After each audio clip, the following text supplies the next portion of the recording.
According to the American Medical Association, people should take multiple vitamins every day to help prevent chronic illnesses like cancer, heart disease, and dementia. Almost 80% of us do not eat at least 5 servings of fruits and vegetables a day. You know, that's the recommended dose. Likewise, I believe all of us should take a fish oil supplement every day. Why? One of the main ingredients in fish oil, as I've said, is omega-3 fatty acids, found to be low in depression, low in dementia, low in people who have attention deficit disorder, and low in people who try to kill themselves. Taking fish oil on a regular basis every day has been found to be good for your heart, good for your skin, good for your eyes, good for your joints, good for your hair. Obviously, I started late. And good for your brain. I think all of us, as a baseline, should take between 1 to 2 grams a day of high-quality fish oil. Of course, you should talk to your doctor. And if you're a vegetarian and you don't want to take fish oil, you can take flaxseed oil. Now, the next thing to do is work your brain. Why? Because new learning is essential to keeping your brain young. Whenever you learn something new, your brain actually makes a physical new connection. When you stop learning, your brain actually starts to disconnect itself. Now, for this strategy to be effective, you need to learn things that are new and different for you. So, for example, if you're a gourmet chef and you learn a new recipe, well, that's not good for you. Why? Because you already know how to cook. That's like second nature or a piece of cake. But learning a language, or learning about a new country, or learning to play the piano can be just ever so helpful, and it doesn't take much time. 15 minutes a day. That's all it takes. Change your exercise, change your brain. Exercise is literally the fountain of youth. People who exercise on a regular basis have better cognitive abilities. They think better, their concentration's better, and their memory's better. Exercise boosts blood flow to the brain. Exercise also boosts growth factors in the brain that help you grow new neurons. What? I thought we were born with all the brain cells that we would ever have. Wrong! About 10 years ago, they discovered that the brain continues to make new neurons throughout life. How exciting is that? So you can actually encourage new brain cell growth just by exercising. Now, the best exercises for your brain are both aerobic, where you get your heart rate up, because that's boosting blood flow to your brain, and coordination exercises, right? So just being on the treadmill, there's not much coordination with that. That's not necessarily good for your brain. But something like dancing, especially where you're learning new steps, now that is great for your brain. Unless, of course, you're drinking while you're dancing. The next great brain exercise, and I'm not kidding, is table tennis.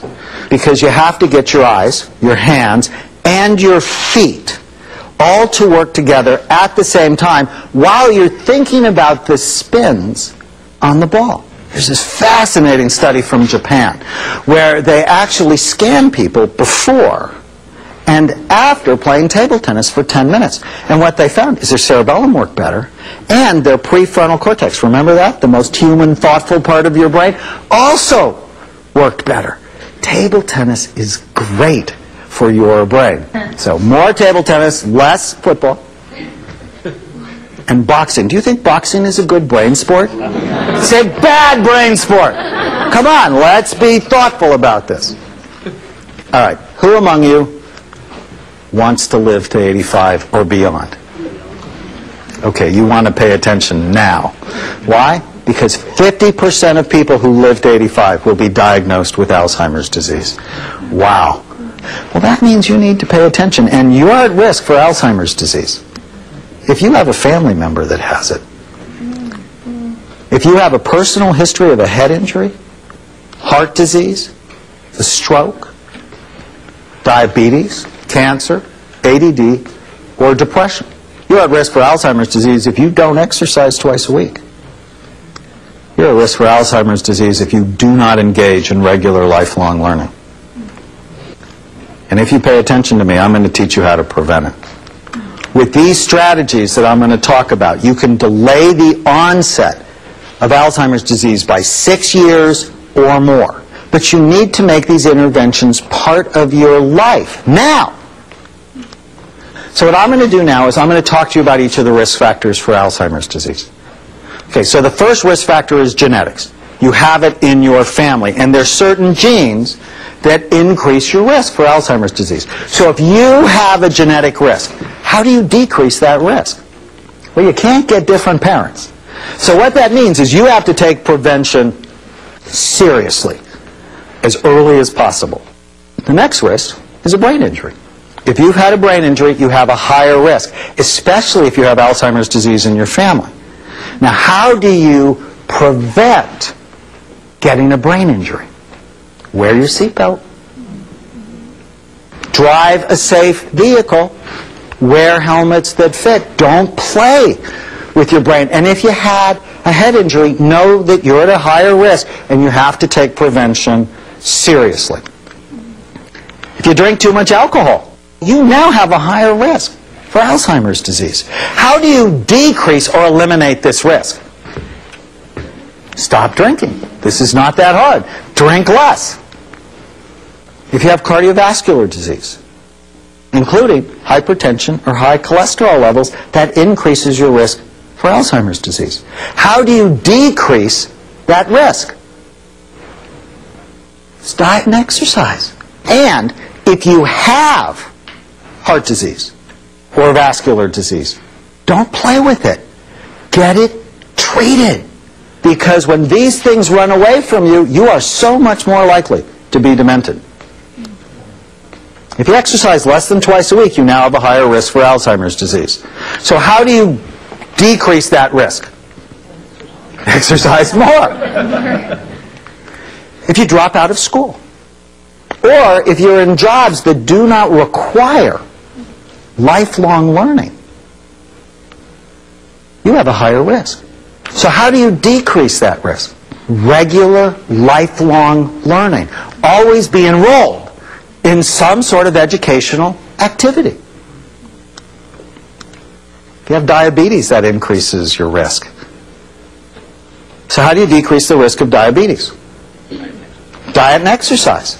And if you have diabetes, you want to make sure it's tightly controlled. Otherwise, it's a blood vessel disease, and it causes disease in your brain. Smoking. Smoking's a nightmare for brain function.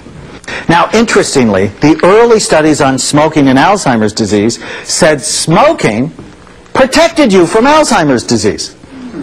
But when they actually looked at the data and they figured out how it protected you from Alzheimer's disease, do you know how it protects you from Alzheimer's disease? You're dead!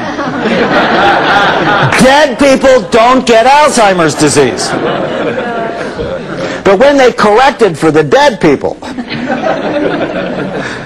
what they found is it increases your risk. Of course, because it's constricting blood flow to the brain and it's poisoning you. Untreated depression and untreated attention deficit disorder are risk factors for Alzheimer's disease. So how do you prevent that? Is you treat them. These are brain disorders. Cancer treatment. How unfair is that? You get cancer and you have to take chemotherapy, but as chemotherapy kills cancer cells, it also kills normal cells. So if you've had chemotherapy, you want to be on a brain healthy program as early as possible. Make sure you talk to your doctor. People who have sleep apnea, you know what that is? People who snore loudly, stop breathing multiple times at night, chronically tired during the day. Untreated sleep apnea doubles your risk for Alzheimer's disease. You should get it treated. If you get your nails done, or you get your hair done too often, it increases your risk. You know, one of the occupations at the highest risk for Alzheimer's disease are cosmetologists. And I think it's because they're being poisoned. When you go get your nails done or you go get your hair done, make sure the place you go has great ventilation. The treatments we have for Alzheimer's disease work early, really early. They don't work late.